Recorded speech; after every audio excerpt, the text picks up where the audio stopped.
Para repovoar a terra desolada, da qual tão recentemente havia o dilúvio varrido a corrupção moral, Deus tinha preservado apenas uma família, a casa de Noé, a quem ele declarou: Te hei visto justo diante de mim nesta geração.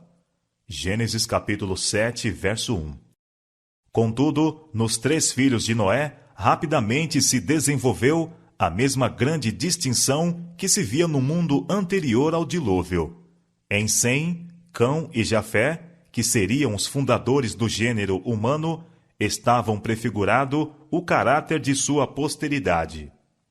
Noé, falando por inspiração divina, predisse a história das 3 grandes raças que se originariam desses pais da humanidade.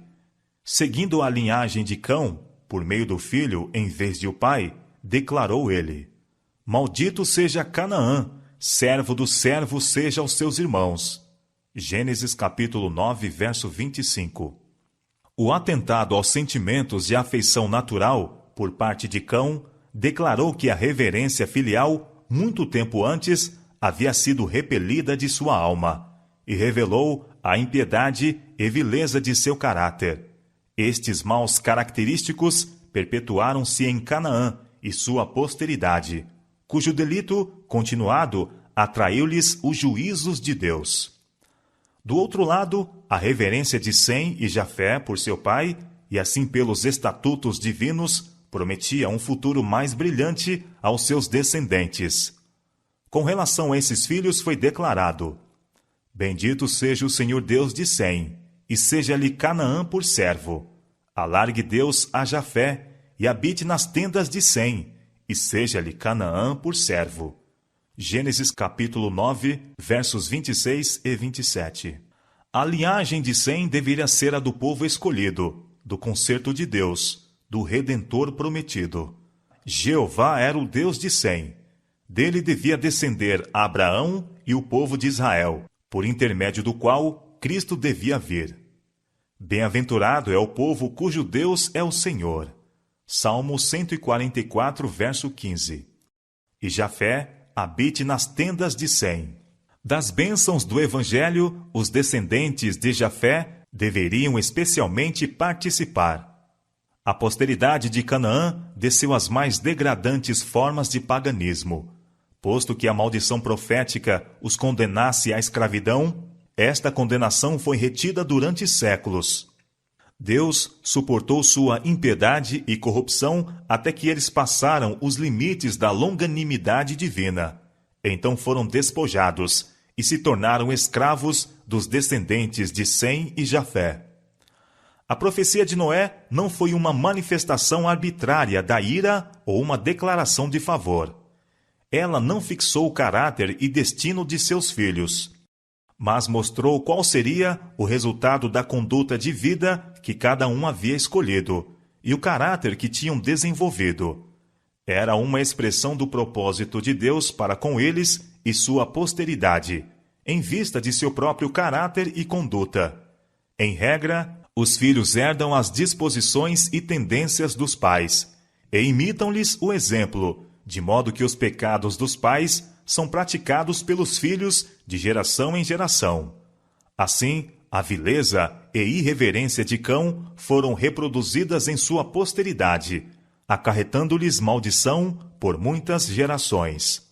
Um só pecador destrói muitos bens. Eclesiastes capítulo 9, verso 18. De outro lado, quão ricamente galardoado foi o respeito de Sem para com seu pai, e que ilustre estirpe de homens santos aparece em sua posteridade. O Senhor conhece os dias dos retos, e sua descendência é abençoada. Salmo 37, versos 18 e 26. Saberás, pois, que o Senhor teu Deus é Deus, o Deus fiel, que guarda o conserto e a misericórdia até 1000 gerações aos que o amam e guardam seus mandamentos. Deuteronômio capítulo 7, verso 9. Durante algum tempo, os descendentes de Noé continuaram a habitar entre as montanhas onde a arca repousara. Aumentando seu número, a apostasia logo determinou a divisão. Aqueles que desejavam esquecer-se de seu Criador e lançar de si as restrições de sua lei, sentiam um incômodo constante pelo ensino e exemplos de seus companheiros tementes a Deus. E depois de algum tempo, resolveram separar-se dos adoradores de Deus. Conseguintemente, viajaram para a planície de Sinear, nas margens do rio Eufrates. Eram atraídos pela beleza do local e fertilidade do solo. E nesta planície, decidiram-se a fazer sua morada. Ali resolveram edificar uma cidade, e nela uma torre de altura tão estupenda que havia de torná-la uma maravilha do mundo. Estes empreendimentos destinavam-se a impedir que o povo se espalhasse ao longe, em colônias. Deus determinara que os homens se dispersassem pela terra toda, para povoá-la e subjugá-la.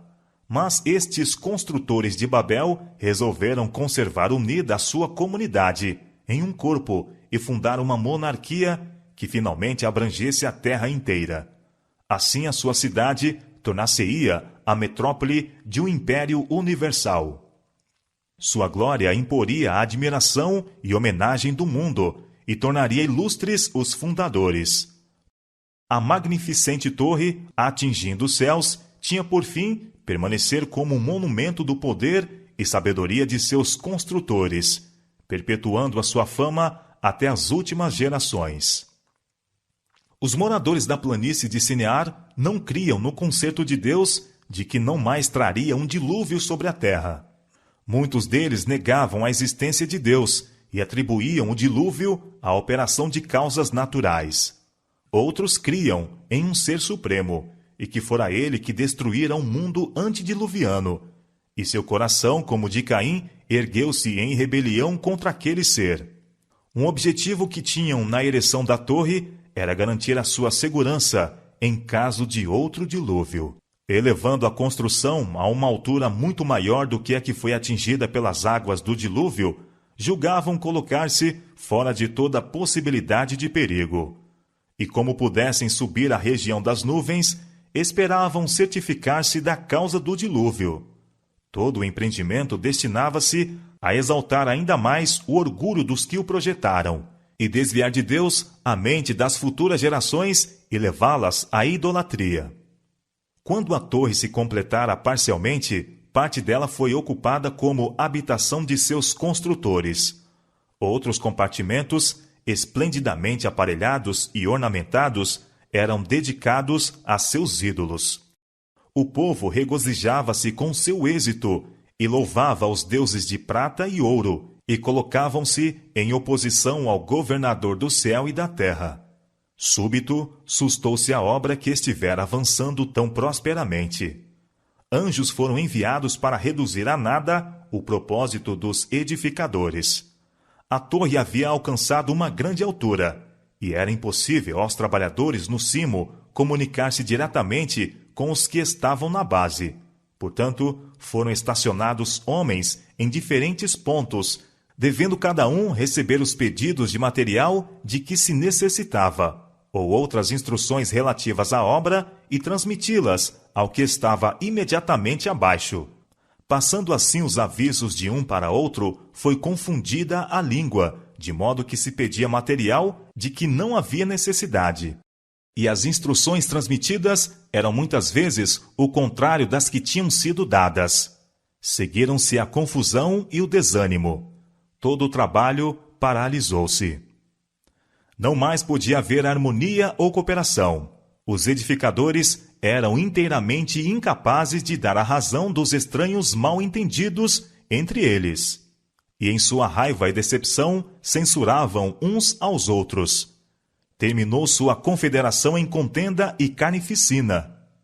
Raios do céu, como prova do desagrado de Deus, quebraram a parte superior da torre e a lançaram no solo. Os homens foram levados a compenetrar-se de que há um Deus que governa nos céus. Até aquele tempo, todos os homens falavam a mesma língua.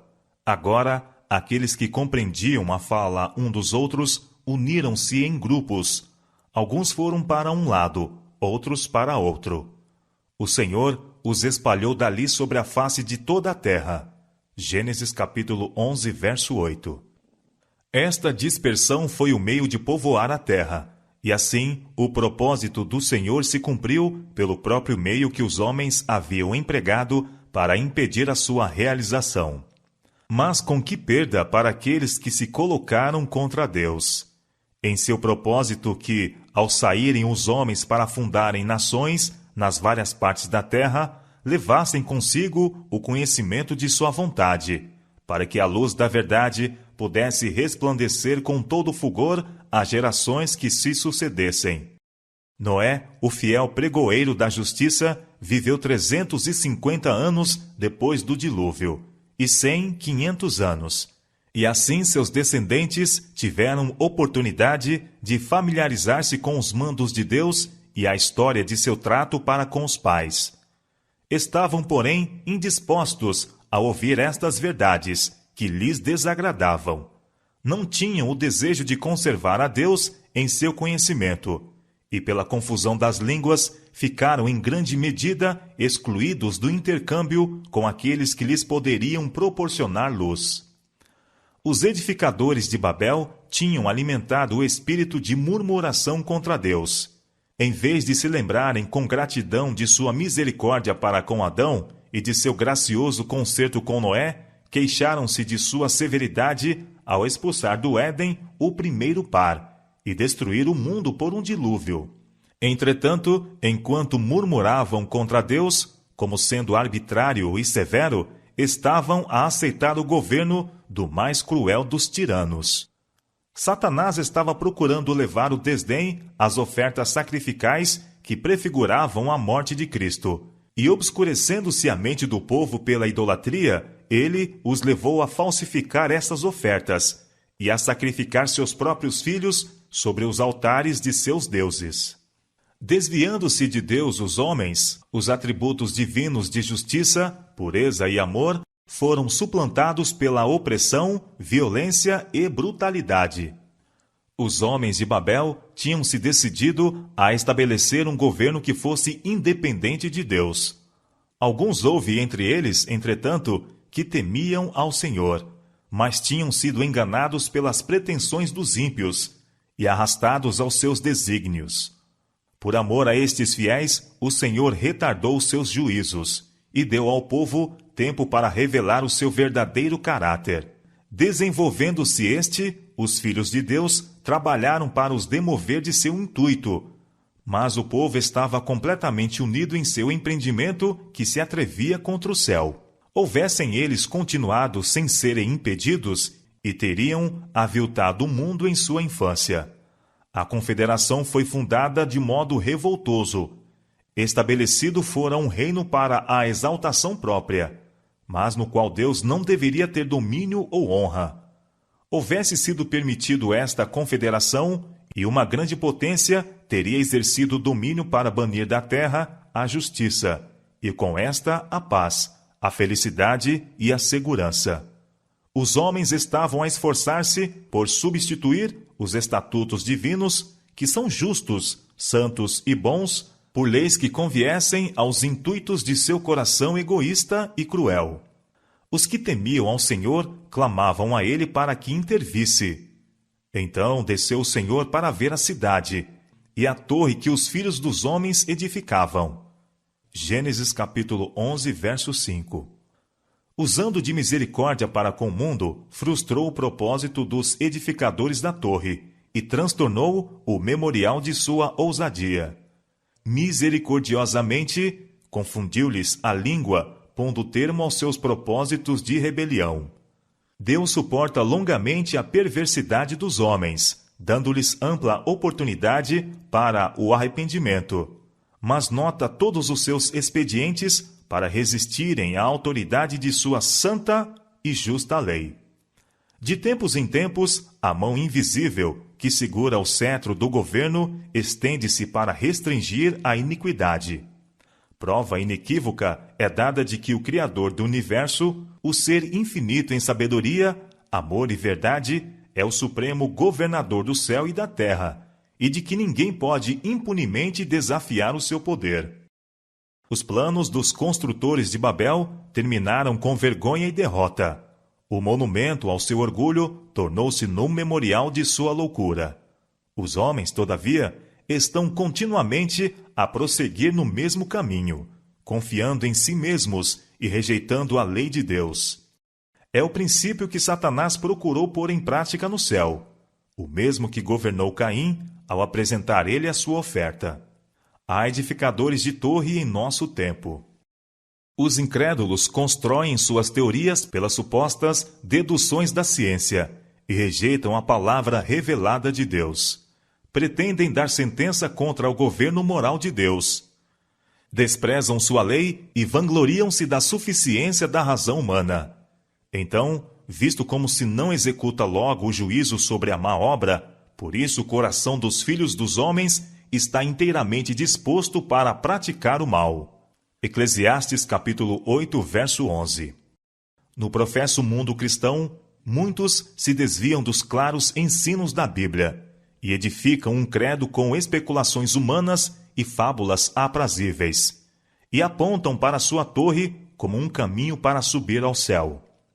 Os homens ficam tomados de admiração ante a eloquência, enquanto esta ensina que o transgressor não morrerá, que a salvação pode ser conseguida sem obediência à lei de Deus. Se os professos seguidores de Cristo aceitassem a norma de Deus, esta os levaria à unidade. Mas enquanto a sabedoria humana for exaltada sobre a sua santa palavra, haverá divisões e dissensão.